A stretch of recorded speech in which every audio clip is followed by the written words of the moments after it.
Shalom saudara-saudaraku yang dikasihi oleh Tuhan. Pada saat ini saya akan membawakan renungan singkat yang saya beri tema yaitu menjaga tradisi kerajaan Allah. Menjaga tradisi kerajaan Allah.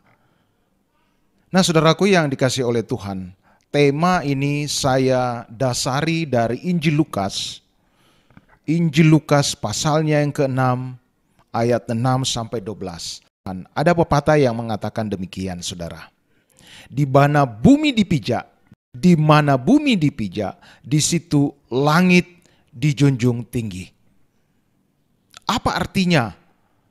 Arti dari pepatah ini, saudara. Artinya adalah, saudara, di mana saudara tinggal, di mana saudara bekerja, di mana saudara berada, saudara harus menghormati, saudara harus taat kepada adat setempat. Sekalipun saudara adalah pendatang di daerah itu, saudara harus menghormati adat di mana saudara tinggal. Nah, saudaraku yang dikasihi oleh Tuhan, dan setiap daerah menjunjung tinggi adat istiadat tersebut. Mereka patuh terhadap adat tersebut. Tahukah saudara, ketika saudara percaya kepada Tuhan Yesus, ketika saudara beriman kepada Tuhan Yesus, Anda, saudara dan saya telah menjadi warga kerajaan Allah. Artinya, saudara juga memiliki kebiasaan sebagaimana seharusnya sebagai warga kerajaan Allah. Nah, firman Tuhan pada saat ini mau mengajarkan kepada kita bagaimana kita harus menjaga, mempertahankan adat istiadat. Saudaraku yang dikasihi oleh Tuhan, di dalam nats kita pada saat ini dikatakan begini. Suatu kali pada hari Sabat, Tuhan Yesus pergi ke bait Allah. Di sana ia mengajar. Dan ini sering dilakukan oleh Tuhan Yesus. Ketika hari Sabat tiba, ia pergi ke rumah ibadat untuk mengajar. Dan di rumah ibadat itu ada orang yang tangannya mati. Tangan kanannya mati. Nah, selain itu, di situ juga ada ahli-ahli Taurat dan orang-orang Farisi. Mereka hadir juga di situ. Siapa ahli Taurat ini? Mereka adalah orang-orang yang sangat berpegang teguh kepada tradisi mereka. Tradisi Yahudi pada saat itu. Mereka menjunjung tinggi tradisi. Sehingga ketika orang melanggar tradisi mereka, mereka akan menghukum. Mereka memperhatikan Tuhan Yesus. Tetapi apa yang di dalam hati mereka, pikiran mereka, Tuhan Yesus tahu. Tuhan Yesus tahu.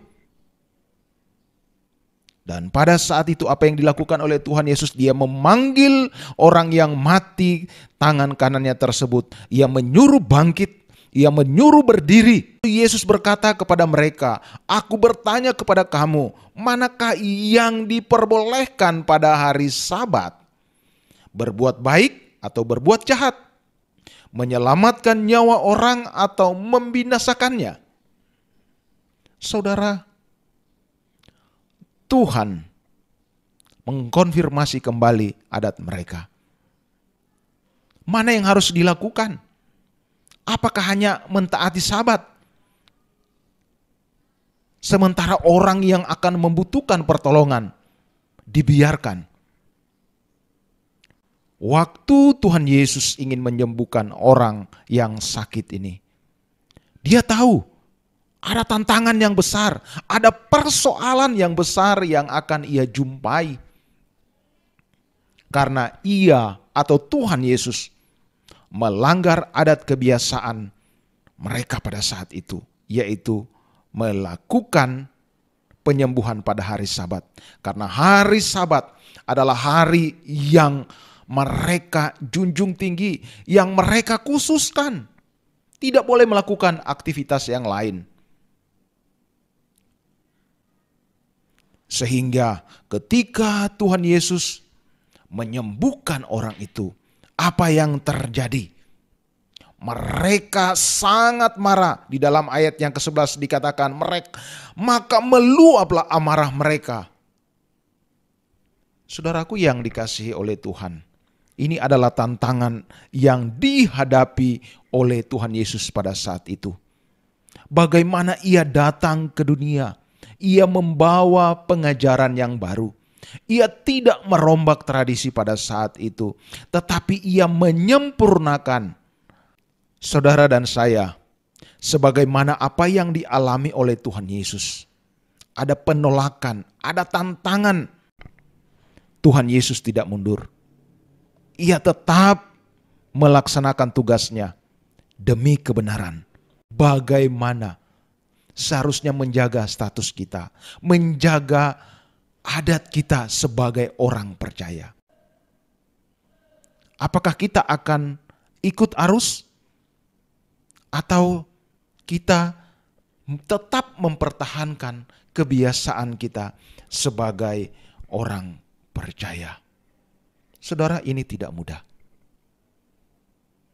Ketika kita percaya kepada Tuhan Yesus,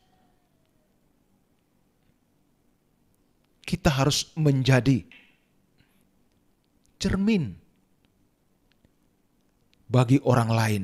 Bagaimana Yesus hidup di dalam hati kita.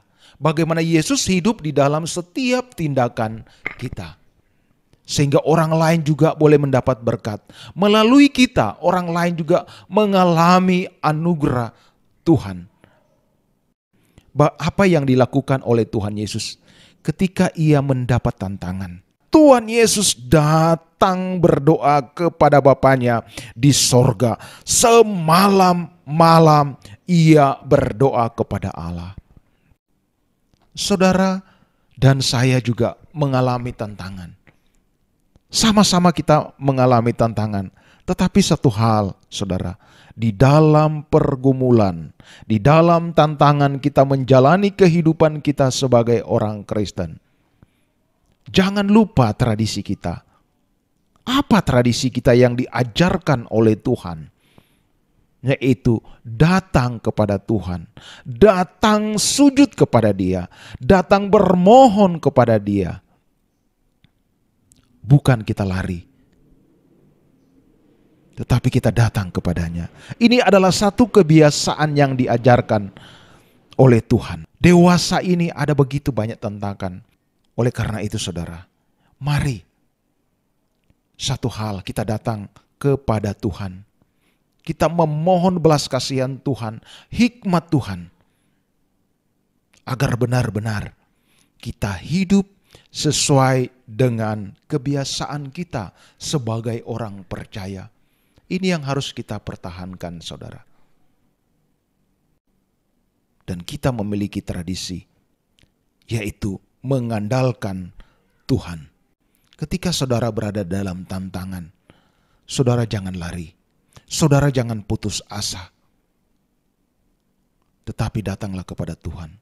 Serahkanlah pergumulan saudara. Serahkanlah segala penderitaan saudara yang saudara alami. Apakah itu masalah keluarga, masalah sakit penyakit. Mari, Tuhan menyuruh untuk datang. Ini harus menjadi kebiasaan kita saudara. Kita harus dekat dengan Tuhan hari lepas hari.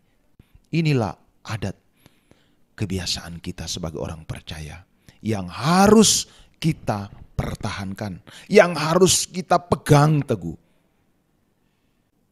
Tuhan Yesus memberkati. Amin.